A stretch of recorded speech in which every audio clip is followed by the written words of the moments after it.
अगर आप भी आधार कार्ड में मोबाइल नंबर को लिंक कराना चाहते हैं तो ये वीडियो आपको शुरू से लेकर लास्ट तक जरूर देखना होगा, क्योंकि इस वीडियो में आप जानेंगे कि आधार कार्ड में मोबाइल नंबर लिंक कराने से क्या क्या बेनिफिट्स होते हैं और इसे कैसे लिंक करा सकते हैं। तो चलिए शुरू करते हैं। सबसे पहले मैं इसके बेनिफिट्स की बात करूं तो इसके कई बेनिफिट्स हैं, जैसे कि ऑनलाइन पैन कार्ड के लिए अप्लाई कर सकते हैं और 1 घंटे के अंदर पैन कार्ड भी बना सकते हैं। दूसरे बेनिफिट्स के बारे में बात करूं तो आप ऑनलाइन कहीं भी किसी बैंक में अकाउंट ओपन करा सकते हैं।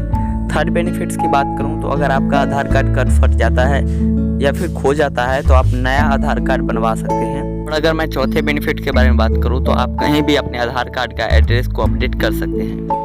ये थी इसके कुछ बेनिफिट्स। आप बात करते हैं कि ऑनलाइन कैसे आप आधार कार्ड को मोबाइल नंबर से लिंक करा सकते हैं।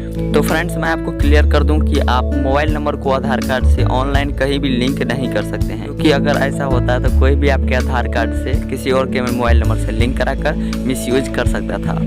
अगर आपको आधार कार्ड के साथ मोबाइल नंबर को लिंक करना है तो इसके लिए आपको नज़दीकी CSC सेंटर पर जाना होगा और इसका अपॉइंटमेंट आप ऑनलाइन बुक कर सकते हैं। हाँ, आपको 50 रुपीज़ लेकर जाना है और आपको एक डॉक्यूमेंट प्रूफ लेकर जाना है। उसके बाद आपको 50 रुपीज़ का चार्ज देना पड़ेगा और फाइनली आपका आधार कार्ड के साथ मोबाइल नंबर लिंक हो जाएगा।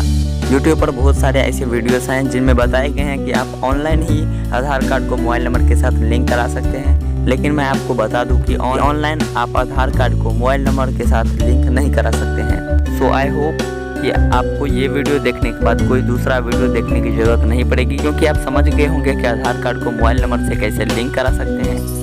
इसी के साथ आज के लिए बस इतना ही। वीडियो अच्छी लगी तो वीडियो को लाइक कर दीजिए, चैनल को सब्सक्राइब करके साथ में बेल आइकन को प्रेस कर दीजिए। आज के लिए बस इतना ही, तब तक के लिए जय हिंद।